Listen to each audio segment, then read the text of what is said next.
Hi again. We're in This Freedom Whence, England Before and After Wesley, Chapter 10, The Spirit of Equity and Fellowship. The subhead is Constructive Social Work. Scarcely is it an exaggeration to say that Wesley's sermons, journal, New Testament notes, appeals, and letters, together with his occasional publications, contain definite teaching or suggestive reflections on every social problem of his time. A few of his representative utterances we have brought together. It remains briefly to survey his social labors among the poor, labors to which such contemporaries as Hume and Gibbon, Voltaire and Rousseau were totally blind. Their outlook on life was agnostic, deistic, materialistic, and egotistic. Wesley's was spiritualistic, though experimental. Thus lacking the faintest comprehension of Wesley's standards, and accepting prejudiced ridicule at face value, they despised or ignored his endeavors. And many of the sophisticated and cynical of the 20th century have mediated the same supercilious contempt. Disinterested investigations, however, point to an opposite conclusion. Dobbs, in his scholarly book, Education and Social Movements, says, "The part which the evangelical revival played in the political education of the masses has been often misrepresented or ignored. An exceptional degree of intelligence and attainment was not uncommon among Methodists in humble station and those who had been raised in Methodist homes." End of quote. Of the class meeting, he declares, that is, Dobbs declares, a circle of laborers or mechanics led in worship or conference by one of their own rank was a great step for democracy, unquote. Fairbairn claims that, quote, "the local preacher, not the secularist lecturer, has formed the mind of the miner and the laborer," unquote, with the result that when the politician addresses the English peasantry, he has to appeal to more distinctly ethical and religious principles than when he addresses the upper and middle classes. Wesley's social initiative and example, as well as his teaching, lay behind all such influences.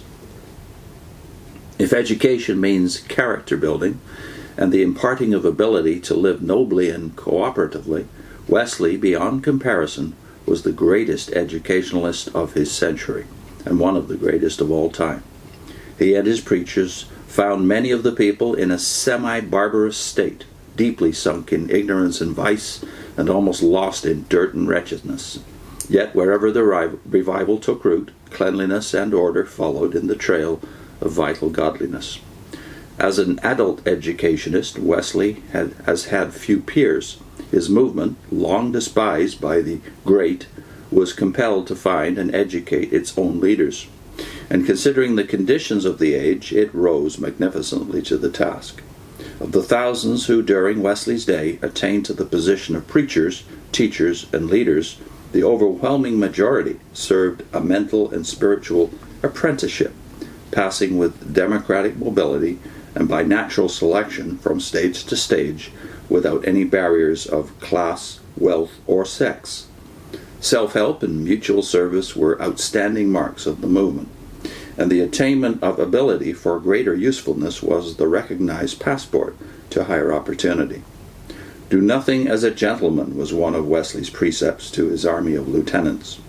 "Ye are the servants of all."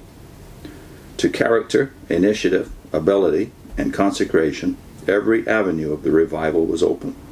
And before Wesley's death, many from the middle, professional, and upper classes were serving cheerfully under leadership of those who had sprung from the humblest laborers' homes. But the amazing educational results of the revival were not achieved without commensurate causes, paramount amongst which was Wesley's genius for creating, editing, and distributing literature adapted to the needs of the abandoned multitude. Wherever the awakening spread, there was generated a craving for popular instruction, and that craving Wesley, though one time done, was determined to satisfy.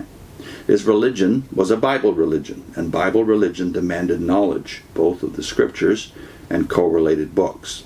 Wesley himself taught that one could never be a thorough Christian without extensive reading. The duty, therefore, of acquiring knowledge was obvious, and this set thousands of converts to the task of teaching themselves to read, that they might search the Scriptures and peruse other works designed to strengthen their inner life.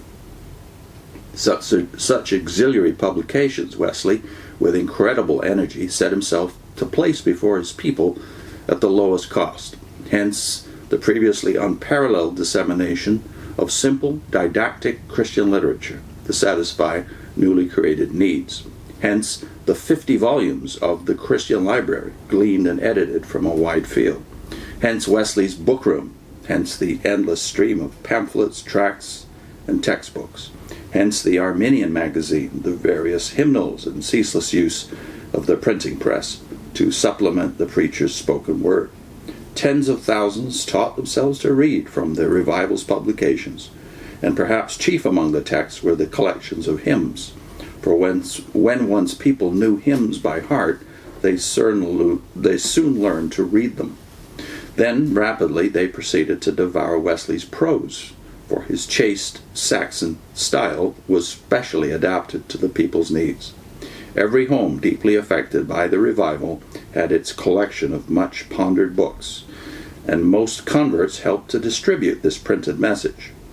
Most publications were sold at a small price, but for those too poor to buy, funds were forthcoming.